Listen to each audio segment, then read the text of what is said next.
Bonsoir à toutes et à tous. J'ai été sollicitée pour présenter les auteurs et l'ouvrage. Je dois dire que c'est avec grand plaisir que j'ai accepté. Et quand j'ai découvert la présentation de l'ouvrage, avec encore plus de plaisir, parce qu'il se trouve que ça porte sur une période sur laquelle j'ai travaillé moi-même pour ma thèse, et certains personnages me sont très familiers, notamment la sœur de l'auteur. Comme quoi le monde est vraiment petit. Bien, mais j'ai lu avec un grand intérêt l'ouvrage, d'une part pour sa qualité scientifique, et d'autre part pour la qualité du travail d'édition qui a été réalisé, qui est vraiment un travail merveilleux, ça on pourra en reparler, mais j'imagine que ça a pris un temps énorme. Et donc je vais donner quelques éléments sur l'auteur et l'ouvrage, et après vous passez la parole. On m'a dit que vous avez entre 45 minutes et 1 heure pour présenter l'ouvrage et qu'on a 20 minutes de questions. C'est bien cela? Oui, à peu près. Hein. Voilà, étant donné qu'à 19h30, on ferme la porte. Voilà. Pour vous, ça sera pas là. Bien, donc l'ouvrage qui s'appelle Le papier-monnaie dans la Révolution française, une analyse en termes d'économie d'émission, a été écrit par un auteur russe, Semyon Anisimovitch Falkner, édité en 2021 au Classique Garnier en France.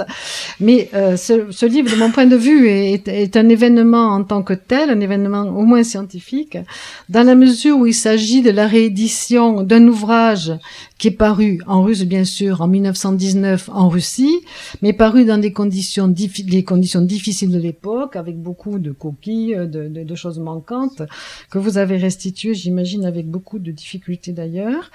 Et en même temps, un travail de réédition d'un ouvrage de ce type à l'étranger a le grand mérite de porter à la connaissance d'un public occidental un livre qui y était complètement méconnu, puisque cet ouvrage n'était sorti de Russie que sous une version abrégée, si j'ai bien compris.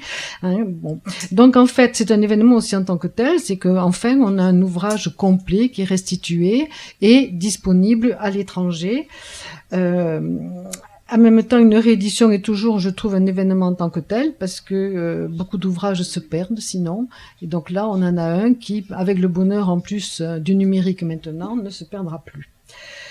Alors, les auteurs de cette édition, je vais commencer par Laure Després. Donc, j'étais collègue de Laure dans l'université, au sein de l'université, dont Laure était professeure de sciences économiques à l'université de Nantes. Elle y a fait une longue carrière, est émérite aujourd'hui. Elle est spécialiste de l'économie soviétique, en particulier du système de planification. On peut rappeler que déjà en 1980, Laure avait soutenu une thèse complémentaire avec pour titre une théorie soviétique de l'hyperinflation, l'économie d'émission 1918-1924. Donc on voit que son intérêt pour le sujet du livre est ancien. Aujourd'hui, faut préciser aussi que tu travailles sur l'impact des contraintes écologiques sur l'évolution des systèmes économiques. Serge Aberdam, son co-auteur, est ingénieur de recherche à l'INRA, à la retraite aujourd'hui, est un historien du métayage et du fermage. Votre thèse de doctorat porte sur les chiffres de population, de droit de vote et de participation à l'époque révolutionnaire. Alors, j'ai lu que vous avez dirigé un ouvrage qui s'appelle « Écrire l'histoire partant de guerre froide ». Hein, ce qui est aussi fort intéressant, il me semble.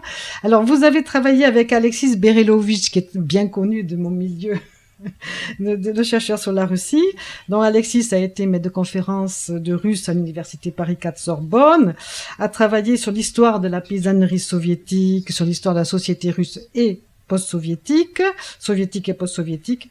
Il a écrit de nombreux articles, notamment sur la littérature soviétique, a traduit aussi de nombreux ouvrages de littérature et de sciences sociales, et notamment l'ouvrage de Tchaïanov. Il est question de Tchaïanov dans votre ouvrage, donc l'ouvrage qui est connu grâce à lui, qui s'appelle L'organisation de l'économie paysanne. Donc c'est lui qui a contribué vraiment à le faire connaître en France.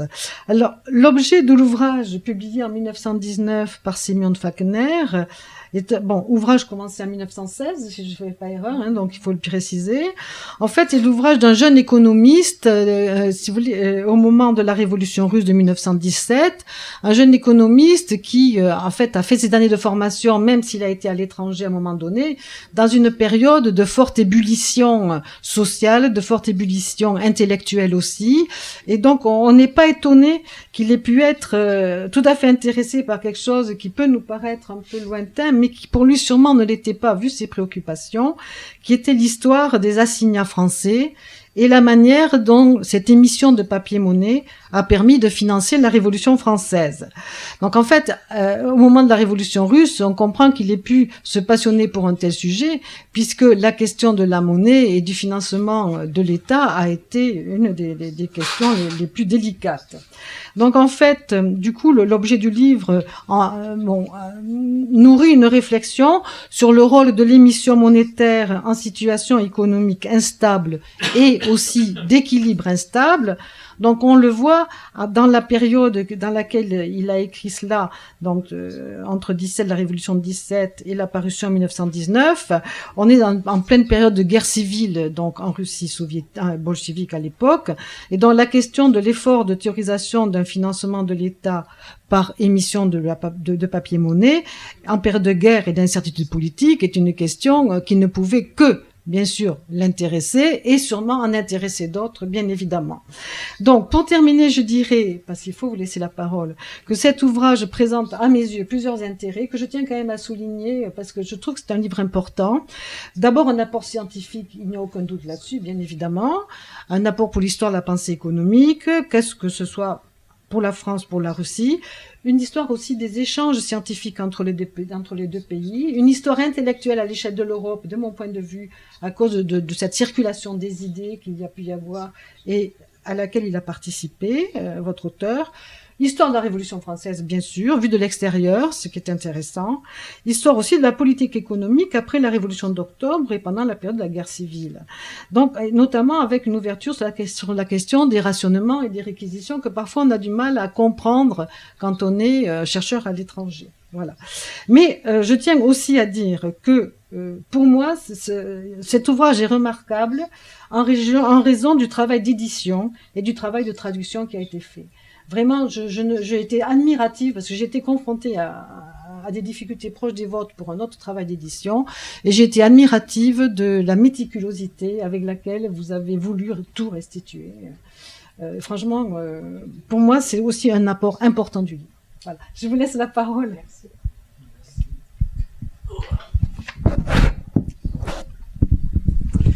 Bonsoir. C'est bien comme ça ? Bon. Donc, effectivement, une traduction, c'est toujours un pari, et la décision d'éditer, c'est aussi un pari. Mais là, on a réussi à avoir une équipe, donc les 3 personnes que vous avez citées et quelques autres, parce qu'il y a eu pas mal de coups de main des uns et des autres, pour faire que ce livre sorte en 2021. Et en sortant en 2021, on peut aussi se demander si on n'a pas clos une période. Parce que les conditions qu'on a réunies progressivement à l'époque de la fin de l'Union soviétique, des conditions de coopération, des échanges de documents d'archives, de facilité d'accès entre nos deux univers, on peut se demander si justement c'est pas en 2022 que ça se termine, ça. En tout cas, on peut avoir une vraie discussion sur ce qui s'est passé entre-temps, et donc derrière sur les grands balancements des relations Est-Ouest, enfin la façon dont la civilisation russe et les civilisations slaves discutent avec les intellectuels occidentaux. Enfin, on passe à un autre sujet, mais l'édition de ce bouquin en 21, ça a quand même... Enfin, en 2021, c'est la fin d'un truc, quoi. On pourrait pas si facilement aujourd'hui réunir autant de bonne volonté aussi facilement avec des échanges, etc. Tout ça pour vous dire que le travail dont il s'agit, il a vraiment débuté à l'époque du bicentenaire de la Révolution française, autour de 1789. Mais en fait, on se rend compte que les conditions techniques qui ont permis l'écriture du bouquin de Falkner, elles remontent au premier centenaire. C'est-à-dire c'est d'un centenaire l'autre.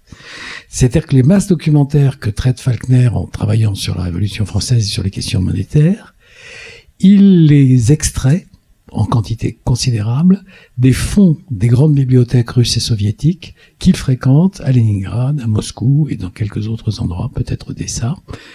Et c'est donc on remonte de deux crans, et aussi on aborde une période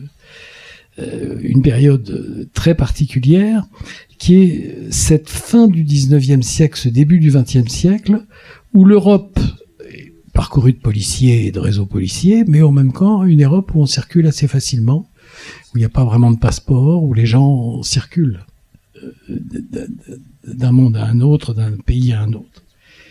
Et ce paradoxe d'un continent policier sans passeport, ce paradoxe d'un univers européen universaliste, universaliste dans une certaine mesure, ça précède la vraie formation des blocs modernes, qui eux surviennent après la Révolution russe. Donc, je vais dire successivement 2 mots sur la formation des historiographies russes, soviétiques, françaises. Et puis ensuite, j'essaierai de donner un peu la façon dont Faulkner saisit la question du papier-monnaie.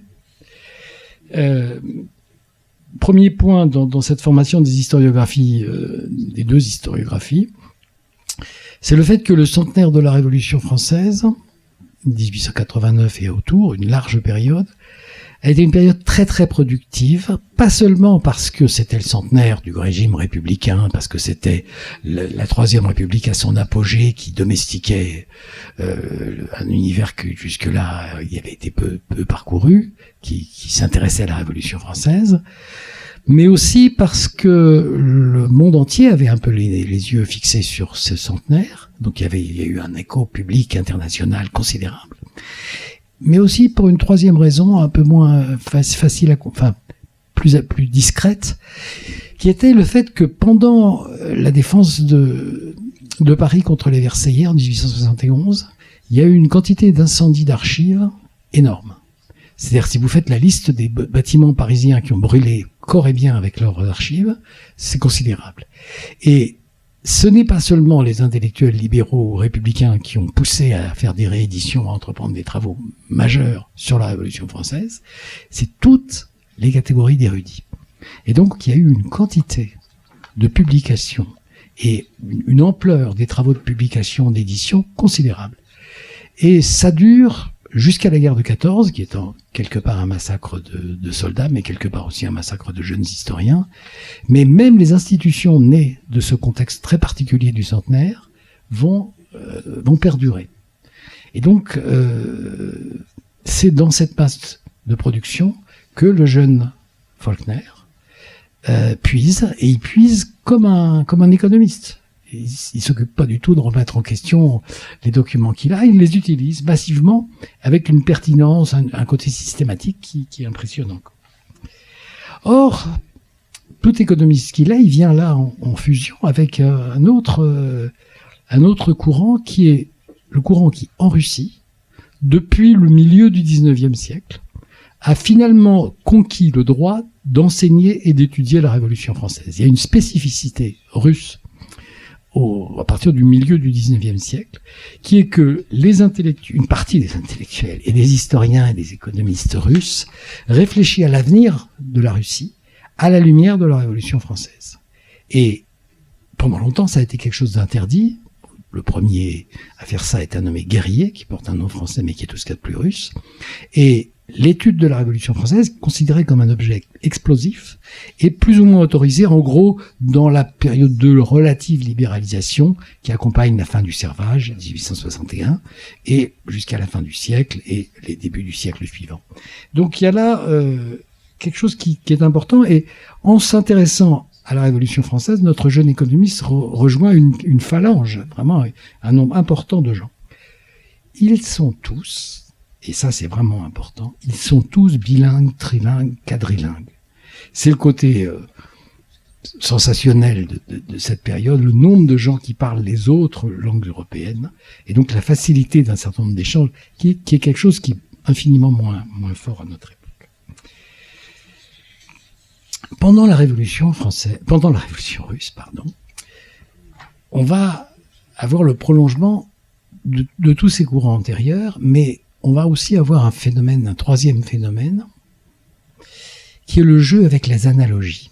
Les historiens russes, d'avant la Révolution russe, pensaient la Révolution française comme modèle possible pour une révolution agraire en Russie, mais avec l'avancée à partir de 1905, l'avancée avec la déstabilisation progressive du tsarisme, on passe d'analogies très générales à des analogies politiques beaucoup plus systématiques.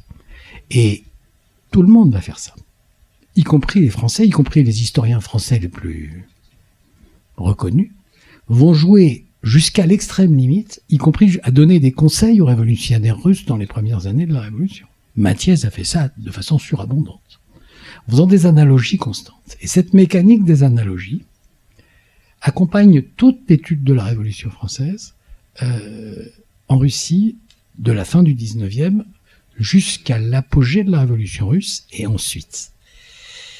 Et ça devient rapidement un jeu.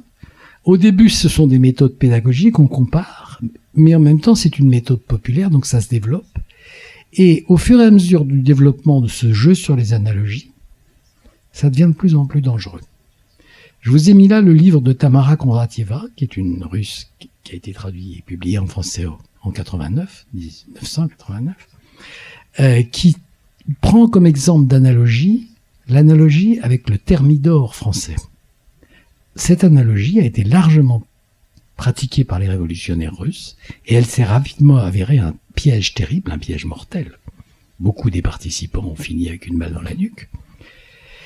Et explique l'analogie entre les bolcheviks et les jacobins, et donc entre les staliniens et les thermidoriens. Ça fonctionne dans ce sens-là. C'est une analogie entre le fait que la direction de la révolution est fragile, que n'importe quoi a pu arriver à Robespierre, et que donc n'importe quoi peut arriver à Staline. Et c'est une analogie entre le fait que parmi les révolutionnaires français vont se dégager des groupes qui vont finir par assassiner Robespierre et l'avant-garde. Et le même phénomène est-il en cours en Russie? C'est ça l'interrogation sur le thermidor. J'ai réussi à... Ça va, je me fais comprendre là? C'est une analogie très forte, très dangereuse. Tamara rentre dans le détail des moments où cette analogie apparaît, disparaît, les gens osent la faire, n'osent plus la faire, ils réfléchissent. On pourrait en discuter une soirée entière, mais c'est simplement pour dire que ce mécanisme est très dangereux. Et comme ce mécanisme est très dangereux et que les historiens s'attachent aux vérités qu'ils dégagent, et qu'ils ont en face d'eux un appareil de contraintes, et que beaucoup vont payer de leur vie, le fait que la dictature stalinienne impose en 1940 une version officielle de la Révolution française dont il ne sera pas question de sortir, a sauvé la vie à un grand nombre de gens qui n'ont pas pu continuer à vaticiner sur la Révolution française. C'est ironique, mais comme ils en avaient tué déjà beaucoup, ceux qui ont survécu, c'est grâce à cette interdiction. Et donc il y a eu une longue période pendant laquelle plus aucune recherche n'était autorisée sur la Révolution française. On pourra entrer dans les détails si ça vous intéresse. Et ça ne réapparaît qu'avec le dégel khrouchtchevien et tardivement et lentement. Bon, on a des dates, on sait exactement comment ça s'est passé. Il y a eu un début et il y a eu un coup d'arrêt. Et puis cette utilisation, ce travail a fait que des historiens russes travaillant sur la Révolution française, russes, ukrainiens, biélorusses, etc., ont retrouvé dans les années 60 le niveau de qualification, le très haut niveau scientifique qui était celui de leurs prédécesseurs du 19e siècle. Ils ont réellement récupéré et ce qu'on appelait avant la Révolution l'école française d'histoire l'école russe d'histoire de la Révolution française est réapparue dans les années 60 et on est amené nous, les historiens de la Révolution française, un certain nombre d'entre nous ont été amenés à chercher quels étaient les meilleurs représentants. Et parmi ces meilleurs représentants, là, je vous ai amené le bouquin de Anatole Adot sur l'histoire du mouvement paysan dans la Révolution française. C'est vraiment le meilleur C'est vraiment quelque chose de très bon niveau, parce que ces savants soviétiques, à l'époque, disposaient de fonds considérables, ils travaillaient énormément, et ils avaient un très bon niveau, y compris par rapport à leurs collègues français. Et je veux insister sur le fait qu'à ce moment-là, il y a eu un vrai phénomène de complexe de supériorité, on pourrait dire ça, de part et d'autre, entre historiens français et soviétiques. Les soviétiques savaient qu'ils étaient très bons, ils pouvaient être désagréables, et les Français défendaient leur précaré hardiment et avec des méthodes qui étaient parfois très brutales. Ce qui fait que les échanges étaient très limités pendant la période dite de la stagnation, les années 60, 70, 80. Les échanges étaient très limités, il y a eu pas mal d'échecs de traduction, et c'est un mouvement collectif et tardif qu'on a structuré dans le cadre de la Société des études robespierristes qui a permis un certain nombre de traductions, souvent très tardives, de documents de première qualité. Et il y en a quelques-uns qu'ils ont réussi à éditer, mais souvent en français, en Russie. Les éditions en langues étrangères de Moscou ont fait le boulot que ne faisaient pas les historiens français qui, en fait, préféraient se garder. Voilà. Donc, de révolution en guerre, de guerre en révolution, bilinguisme et son affaiblissement, des historiens français de moins en moins capables de lire les Russes, alors que l'inverse n'était évidemment pas vrai. L'usage des analogies, les difficultés à coopérer. Bon. Et cette reprise des échanges se fait, en gros, aux approches de ce que nous savons maintenant être la fin de l'URSS, aux approches du bicentenaire. C'est à ce moment-là que ça se fait. Et c'est à ce moment-là qu'en travaillant sur les productions russes et soviétiques qui nous arrivent, l'or tombe en économie sur Fachner, et moi je tombe sur l'or en dépouillant la bibliographie du bicentenaire. Et c'est comme ça que ça se... Voilà.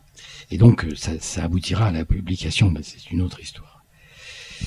Ça fait un moment que je parle là. Donc, je ne vais pas insister lourdement, mais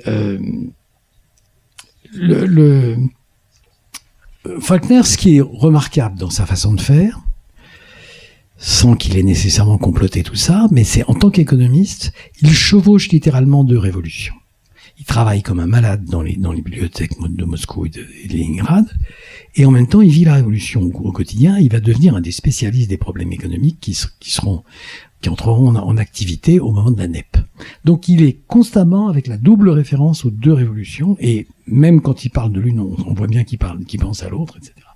Ça, c'est tout à fait étonnant. Et donc, il part des tentatives ultra raisonnables de la monarchie finissante de régler ses problèmes budgétaires et financiers. Et on voit bien qu'il connaît bien les tentatives russes de faire tout ça.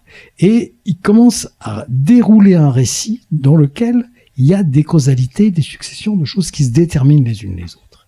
Et en ça, il sort complètement de l'univers des historiens français qui quand même partaient de la priorité aux politiques. Lui, non, il fait spontanément une histoire économique, et en parlant du papier-monnaie, il est amené à s'intéresser à la réalité du processus révolutionnaire dans son ensemble.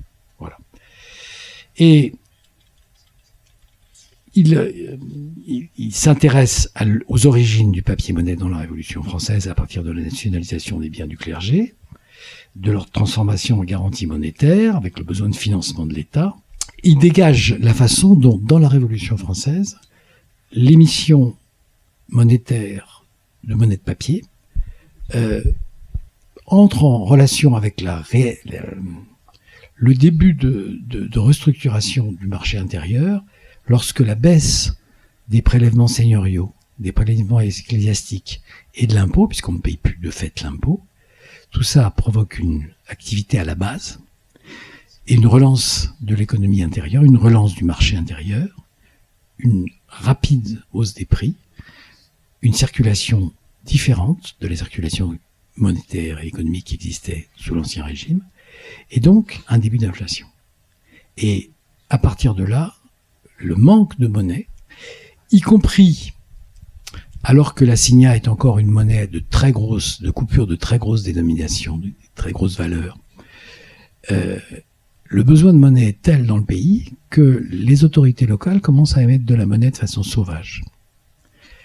Ce qu'on appelle des billets de confiance, qui dans des milliers et des milliers de communes commencent à être émis par les autorités locales pour faire face à la situation, payer les salaires, aider les boulangers à écouler et faire les ateliers, les faire marcher les ateliers des routes, enfin toutes les activités de bienfaisance.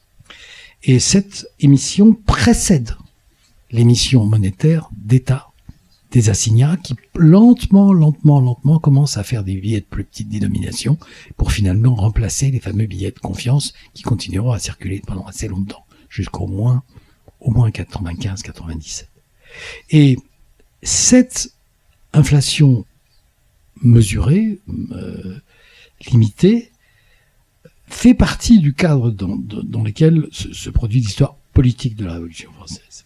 Et comme cette inflation repose en dernière instance sur le fait que la monnaie de papier doit être acceptée par ceux qui en dépendent au quotidien pour payer leur pain jour après jour et par rapport à leur salaire, que ça repose fondamentalement sur les plus petits revenus, dans un État qui est devenu faible, les revendications qui se manifestent par rapport au prix de la vie, au salaire, et au prix du pain, et au prix des fournitures, le pain, la viande, amènent une structuration du mouvement populaire autour de ces revendications-là. C'est-à-dire autour de l'approvisionnement en pain, en viande, des tarifs du pain, de la viande, le contrôle de la circulation, etc. Donc, il montre, et c'est absolument pas son domaine au départ, il le trouve dans la documentation universitaire, comment le phénomène inflationniste et le mouvement social et politique, le mouvement social se structure et fait pression et obtient des mesures et obtient des formes de gratification, des formes de compensation de la hausse des prix et du pain, de la viande, etc.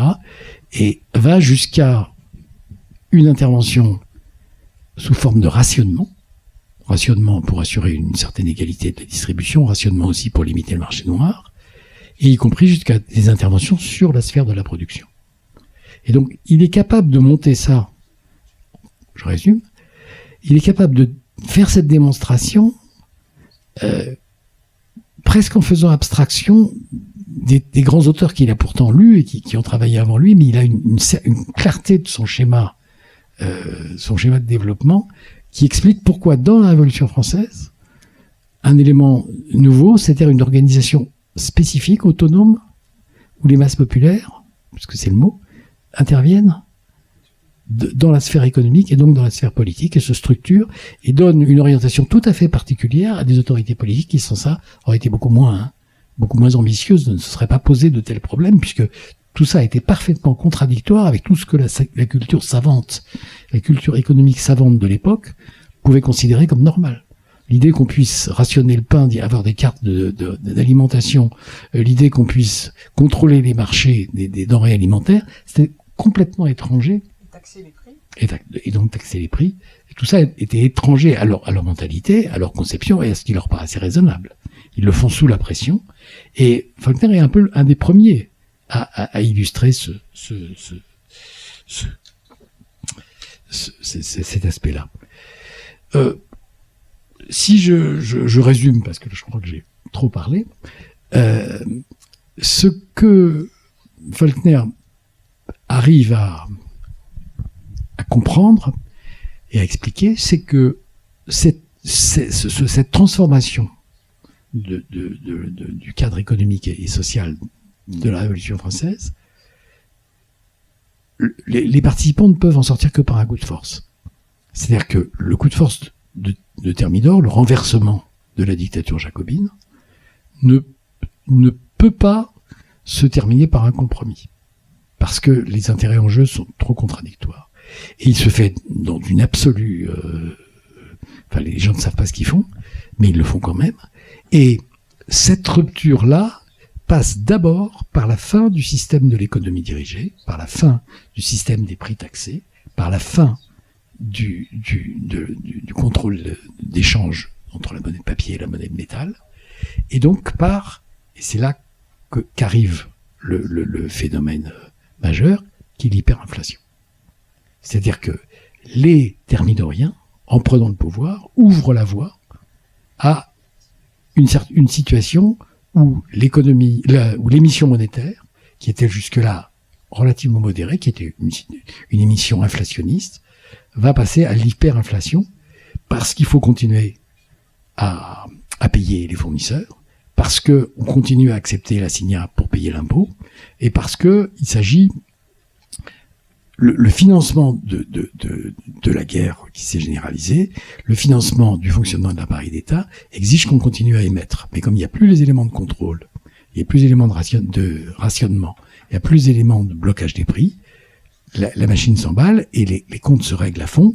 D'un côté, il y a un effondrement du niveau de vie populaire, deuxième très dur, celui de 95 et celui de 96, et dans le même temps, au niveau de l'emploi de l'assignat pour régler toute une série de questions d'endettement, les dettes, les crédits, les fermages, il y a un désordre et un reclassement général de tous ceux qui ont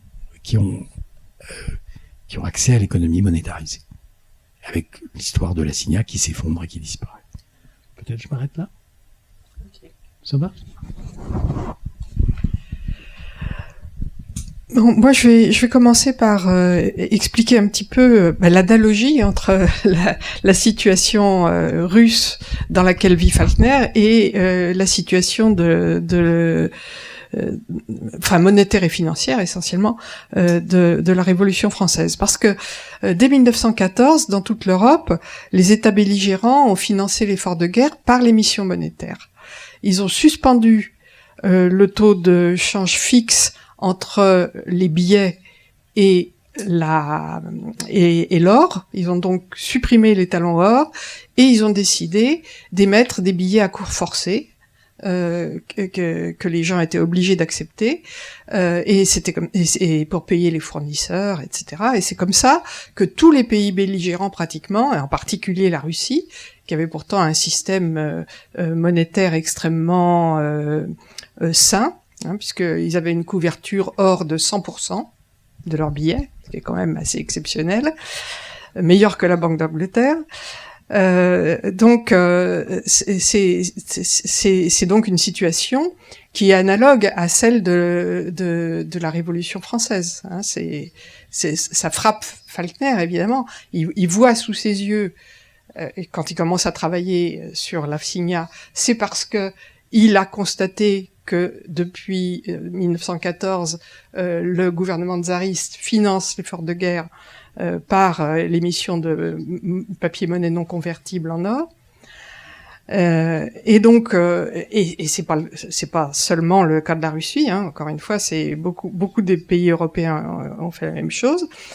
Et à partir de 1916, on commence à voir arriver des hausses de prix. Les économistes à cette époque-là sont partisans de la théorie étatique de la monnaie, qui est d'origine allemande, et estiment que du moment que c'est l'État qui émet des billets, ils seront stables, parce que l'État est puissant, et voilà. Et donc, comment explique-t-il les hausses de prix? Par des pénuries dues à la guerre. Donc voilà, il y a des pénuries parce qu'il faut approvisionner les armées, donc ça détourne des circuits commerciaux normaux les marchandises, en particulier le pain et la viande, et donc c'est pour ça qu'il y a des hausses de prix. C'est exactement ce qu'on entend en ce moment. Il y a des hausses de prix, c'est parce qu'il y a des pénuries. Donc, l'analogie avec la situation actuelle, on reviendra éventuellement là-dessus.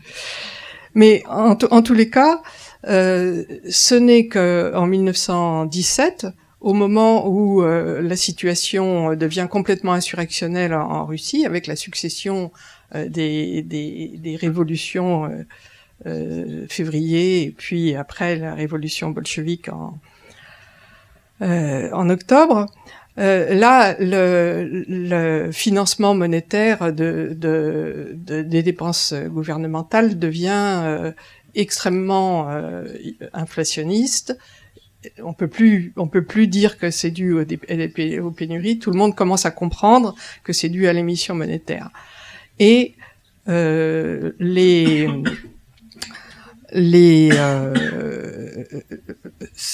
à ce moment-là que l'hyperinflation commence à apparaître. C'est avant même la prise du pouvoir par les bolcheviks, pendant cette période de 1917 qui est si dramatique. Donc,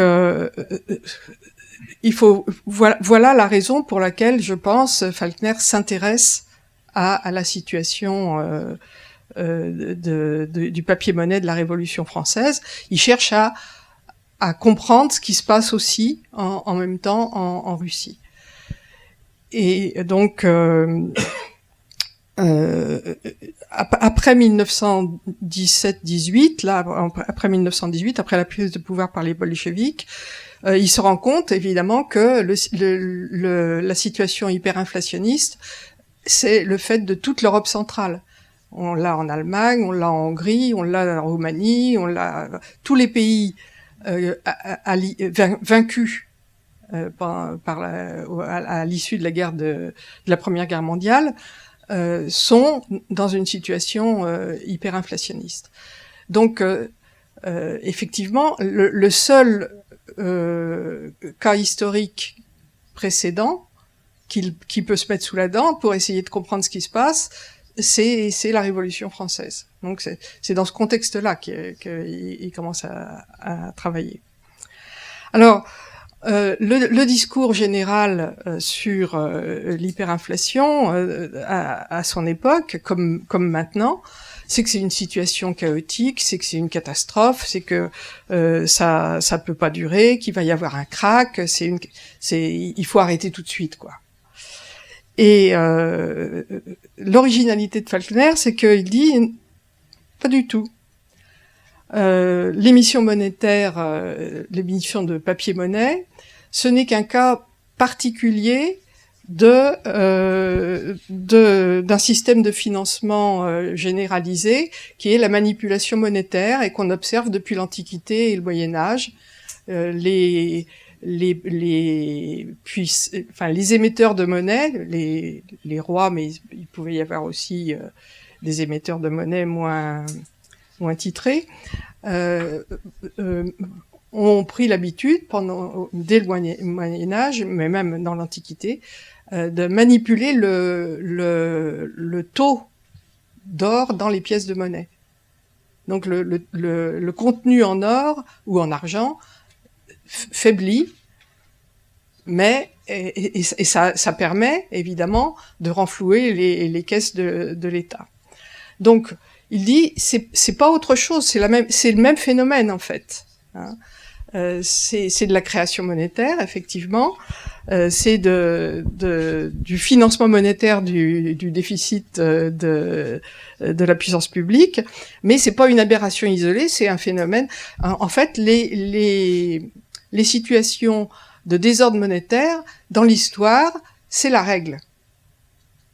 Les situations où la monnaie est stable, ce sont des exceptions. Les talons or, ça a duré en tout et pour tout, en réalité, quelques dizaines d'années. Et encore pour un nombre de pays relativement restreint. Donc, il se met là en opposition complète avec la doxa, le bon sens économique de sa période et même de la nôtre, à vrai dire. Et donc, si l'émission monétaire n'est qu'un cas particulier de manipulation monétaire, on peut essayer d'en comprendre les régularités. C'est un système de financement qui est plus ou moins durable, qui peut durer en tous les cas le temps de sortir d'une situation périlleuse, hein, Et c'est une situation, c'est un mode de financement qui est particulièrement puissant parce que il va permettre à des États faibles de survivre. Les États sont trop faibles pour prélever l'impôt, mais ils sont pas trop faibles pour imprimer du papier-monnaie. Et donc c'est un recours pour les États faibles qui leur permet quand même de se financer, ou pour les révolutions. Et donc on peut en tirer des lois d'évolution, des lois de fonctionnement. C'est quelque chose qui est accessible à la raison. On peut comprendre comment ça marche. Et donc,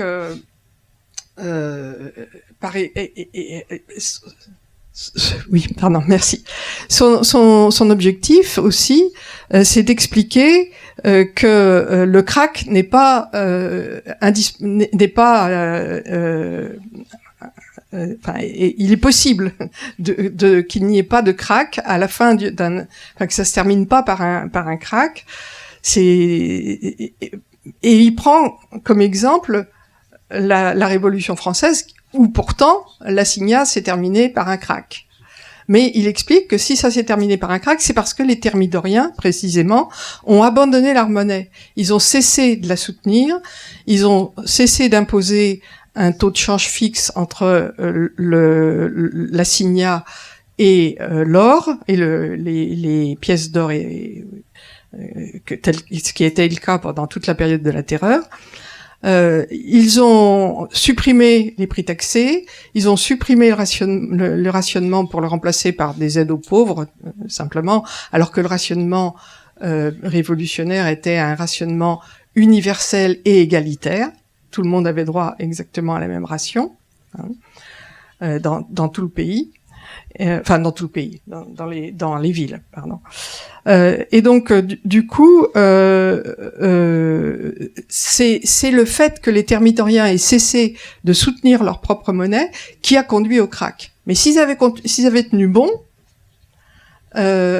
c'était pas une fatalité. Alors, deuxième idée très forte de Falkner, c'est que pour lui, la cause ultime de l'hyperinflation, la vraie raison de l'hyperinflation, c'est pas tellement la création monétaire excessive par rapport à la masse de marchandises que la monnaie doit servir à faire circuler. La vraie raison, c'est parce que cette création monétaire a été rendue inévitable par une absence de consensus sur qui doit payer le fonctionnement de l'État.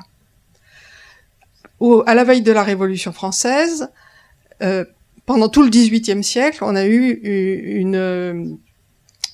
des inégalités évidemment très très fortes et des inégalités de revenus et de patrimoine croissantes. Et à la veille de la Révolution française, comme vous savez, les privilégiés ne payaient pas d'impôts et l'essentiel des impôts se portait sur le tiers-état, et le clergé et les aristocrates étaient dispensés de payer des impôts. Louis XVI lui-même, sous l'Ancien Régime, les rois ont essayé de modifier ça, mais les privilégiés, évidemment, se sont toujours opposés à toute réforme qui les aurait pénalisés. Et donc, c'est une des causes, quand même, de la Révolution française, certainement, puisque du coup, l'État a été obligé de se financer par des emprunts. Donc, la situation financière est devenue absolument catastrophique, et c'est à ce moment-là, dès l'Ancien Régime, à la veille de la Révolution, l'administration royale avait commencé à émettre du papier-monnaie. Je pense pas que ça s'appelait même des assignats. Déjà. Mais c'était pas vraiment de la monnaie, c'était plutôt des titres, mais gagés sur la terre. Et donc, c'est cette absence de consensus alors évidemment, dans la situation russe, l'absence de consensus est frappant, puisque là aussi, on est dans une situation révolutionnaire. Les impôts ne rentrent plus,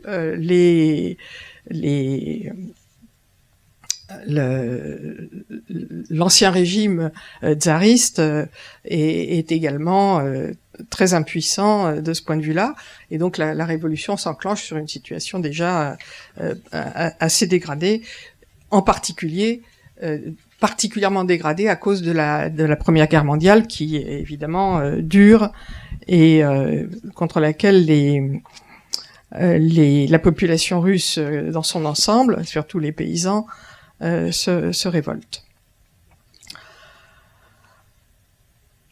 Donc, je pense que là aussi, sans entrer du tout dans le détail, nous sommes dans une situation où on a quand même une certaine analogie avec la situation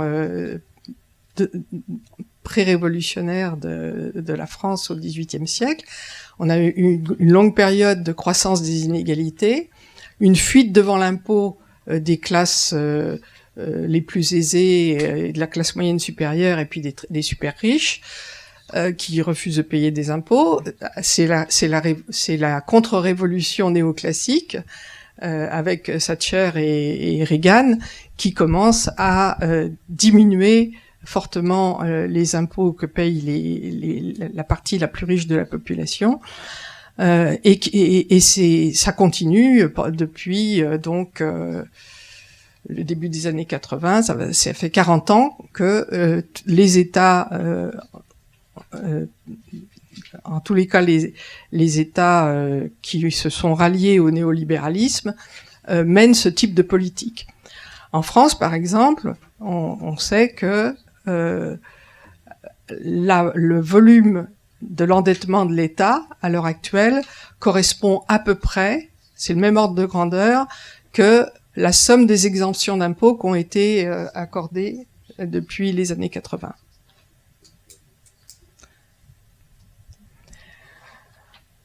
Donc voilà. La troisième idée très originale de Faulkner, c'est que les effets dans l'économie réelle de la création monétaire dépendent du point d'entrée de cet argent qui a été créé. En effet, pour la Révolution française, il est clair que l'argent a été créé pour payer les fournisseurs de l'État, hein. Donc c'est le point d'entrée de l'argent créé, ce sont les fournisseurs de l'État, et donc ces assignats vont se dévaloriser. Enfin, après une période de stabilité, ils vont commencer à se dévaloriser, les prix vont commencer à augmenter, d'abord doucement, au fur et à mesure que les assignats pénètrent dans le reste de l'économie, que les fournisseurs eux-mêmes payent leurs fournisseurs, etc., etc. Donc ça se diffuse. Et mais comme ça se diffuse en perdant de la valeur, ça veut dire qu'à chaque fois que quelqu'un a reçu un assignat d'une valeur, mais qu'il le donne à quelqu'un d'autre pour une valeur inférieure, il a payé une sorte d'impôt. C'est ce que Faulkner appelle l'impôt d'émission. Donc c'est les détenteurs successifs du papier-monnaie qui payent chacun un petit peu d'impôts à chaque fois, puisqu'ils perdent de la valeur de leur pouvoir d'achat en détenant ces billets. Si bien que les classes les catégories de personnes qui possèdent des valeurs réelles, que ce soit les producteurs, que ce soit évidemment les producteurs de nourriture, les paysans, les marchands donc tous ceux qui dépendent, qui peuvent placer leur argent en valeur réelle, ceux-là payent très peu d'impôts d'émission. Ceux qui payent l'impôt d'émission principal, ça va être les salariés qui sont obligés, qui touchent leur salaire en billets, enfin en assignats, et qu'ils ne peuvent pas les placer en valeur réelle, puisqu'ils sont obligés de manger tous les jours. Il n'y a pas de frigidaire, ils vont pas acheter de la nourriture pour un mois. Donc, ceci fait que les salariés sont particulièrement touchés, parce que les salaires vont en plus n'augmenter qu'avec beaucoup de retard sur la hausse des prix. C'est un phénomène général en cas d'inflation. Donc, comme en Russie de 1916, c'est au début de l'épisode des assignats, les prix semblent augmenter sous l'influence des pénuries diverses provoquées par la guerre. Donc là encore, bon, on peut dire qu'on a une situation un peu similaire. Ce pourquoi c'est intéressant pour nous quand même, c'est parce que nous sommes dans une situation où il y a eu enfin, les États ont abandonné leur pouvoir de financement monétaire de leur déficit. Ils se le sont interdits, hein, dans le cadre du néolibéralisme dominant. Et donc, la création monétaire, elle est essentiellement le fait des banques. Et donc, la monnaie créée, on a, pendant les 40 dernières années, on a créé, enfin, le système bancaire a créé énormément de monnaie, une masse de monnaie extraordinaire, mais qui n'a circulé que dans la sphère, enfin, ou pratiquement, que dans la sphère de la spéculation, sur les marchés financiers. Je parle sous le contrôle de Nicolas Roturo, j'espère qu'il va pas trop me contredire. Et donc, cette création monétaire extraordinaire ne s'est pas du tout traduite par une hausse des prix. Les prix ont relativement peu augmenté les 40 dernières années, ce qui n'était pas le cas auparavant. Parce que une grande partie de la monnaie créée n'a servi qu'à créer des bulles spéculatives et a finalement très peu servi dans l'économie réelle et en particulier pour financer des investissements réels. Alors, bon, je caricature un peu, mais c'est quand même comme ça. Et ça, c'est Faulkner qui a attiré mon attention sur ce phénomène-là. Pourquoi il y a une telle création monétaire et ça n'a aucune influence sur les prix courants. Ça a une influence sur les prix des biens spéculatifs, évidemment, dont la valeur a fortement augmenté. Et également, ce qui s'est passé aussi, c'est que la sphère des produits spéculatifs s'est énormément élargie. Pour cet argent cherchait toujours des objets de spéculation supplémentaires. On a eu donc des marchés financiers qui sont spéculatifs depuis leur création au XVIIe siècle, mais on a aussi les marchés de matières premières sont devenus essentiellement spéculatifs, le marché immobilier est devenu essentiellement spéculatif, le marché de l'art est devenu essentiellement spéculatif. Donc on a un élargissement pour utiliser cet argent, d'une certaine façon, on peut le dire comme ça, un élargissement de la sphère des objets qui peuvent être objets de spéculation. Donc voilà, c'est un petit peu ce que je voulais vous expliquer de l'originalité des analyses économiques de Faulkner. Merci beaucoup Laure et Serge. Donc maintenant c'est le temps est là pour un échange, des questions. Donc j'en posais une qui est un peu large peut-être. Donc en fait moi ce qui m'intéresserait, Faulkner était au département de recherche du Conseil supérieur de l'économie nationale. Comme tous les experts qui étaient dans cette institution, normalement, ce qu'ils produisaient devait pouvoir être utilisé par le régime, pour justement améliorer la situation. Donc moi, ce que j'aimerais savoir, c'est comment son travail a été reçu par ceux qui étaient en position de décideurs. Et je pense que ça va avec qui était autour de lui. Alors bon, il était menchevique, certes, il a fait partie de ceux qui ont été qui ont été victimes du procès des mencheviks et après des purges, ça c'est clair. Mais bon, au niveau de la diffusion des idées, bon, est-ce qu'on en sait? Parce que parfois on sait pas grand-chose. Voilà, ça c'est ma question. Oui, on sait pas grand-chose en fait parce qu'on n'a pas travaillé sur les archives en Russie du tout, donc évidemment on ne sait pas très bien. Ce qu'on sait, c'est que alors quand même c'était quelqu'un d'absolument extraordinaire quand même, parce qu'on a découvert, on s'en était pas rendu compte tout de suite, mais en lisant les préfaces de ses livres, d'un de ses livres qu'il a publié l'année d'après, sur les racines de la loi des reins des salaires, où il y a une bibliographie pratiquement exclusivement en anglais, alors que là il y a presque rien en anglais. Là il y a que de l'allemand, du français et du russe. Mais il a écrit en parallèle 2 livres.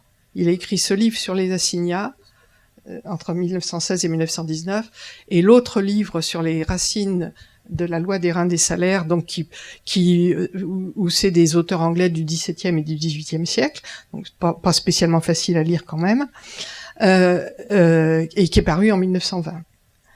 Et donc il avait quand même une réputation d'être quelqu'un d'extrêmement savant. C'est Tchaïanov en parle, à un moment donné, il fait une allusion à Falkner, qui est un futur grand savant, dit-il. Sinon, ce qu'on sait sur la réception de son livre, qui n'a eu qu'une seule édition, le livre sur les assignats, il n'a eu qu'une seule édition. Par contre, il a publié pas mal d'ouvrages jusqu'en 1928-29, je pense, et ceux-là ont fait l'objet de plusieurs éditions, en particulier la loi des reins des salaires. Et ce qui s'est passé aussi, c'est que on sait que Lénine a lu et annoté un des livres de Falkner, puisqu'il était dans sa bibliothèque, mais pas celui sur les assignats. Je pense que celui il a quand même valu à Falkner de faire partie du conseil scientifique du ministère des Finances. Donc voilà, mais bon, les experts, comme chacun sait, sont rarement efficaces dans la prise de décision, enfin n'influencent pas beaucoup la prise de décision. Parce que en fait, il y a bien eu un crack du Sovnak, donc du signe soviétique, comme c'était le nom du papier-monnaie bolchevique, et ce Sovnak s'est effondré parce que le ministère des Finances n'a pas du tout suivi l'avis de Falkner. C'est-à-dire que il a émis une monnaie papier, le tchervoniets, qui était donc le Sovnak, c'était une monnaie du Trésor. Le tchervoniets, c'était une monnaie papier également, mais pour financer les entreprises émanant de la Banque centrale. Et le tchervoniets devait circuler seulement entre les entreprises et devait rester dans la sphère de l'investissement et des échanges interentreprises. Mais le ministère des Finances, voyant que ce tchervoniets se tenait bien, a commencé à en émettre de plus en plus et dans des dénominations de plus en plus petites. Ce qui fait que le Sovnak s'est effondré. Et Falkner s'était fortement opposé à ça. Et donc, son influence sur la politique monétaire et financière, à mon avis, a été inexistante. Néanmoins, il donnait son avis. Il était dans des instances où il pouvait donner son avis. Juste pour rajouter une autre nuance. Nous, sans difficulté, on conçoit qu'un historien discute avec un un historien de la pensée économique ou avec un économiste. Enfin, c'est des choses qui sont possibles, qui se font facilement. Dans la formation sociale qui va être celle de l'Union soviétique telle qu'elle dure, c'est pas si simple. L'économie, c'est vraiment quelque chose à quoi on ne touche pas très facilement. Les historiens peuvent faire ce qu'ils veulent, tant qu'ils discutent d'histoire sociale, de conflits, de personnes, de conflits politiques, mais l'économie, c'est presque sacré. Ce qui fait que quand les jeunes chercheurs recommencent à s'occuper de la Révolution française dans les années 60, ils trouvent le bouquin de Faulkner comme un bouquin qui décrit les assignats, ça les intéresse et tout. Mais aucun, à ma connaissance, ne se glisse à faire de l'histoire économique, à commencer à manipuler des concepts d'une période sur laquelle Marx et Lénine ont écrit. Ça, c'est des choses extrêmement dangereuses, c'est hors dehors de leur portée. Comme preuve, là, je vous ai amené, un bouquin qui est un peu étonnant dans sa faute, c'est le compte-rendu d'une conférence d'historiens sur la dictature jacobine. Donc c'est 1958, Odessa, essentiellement des Ukrainiens et des gens des autres républiques, un représentant de Moscou et un représentant de Leningrad. Il n'y a pas une ligne de politique économique.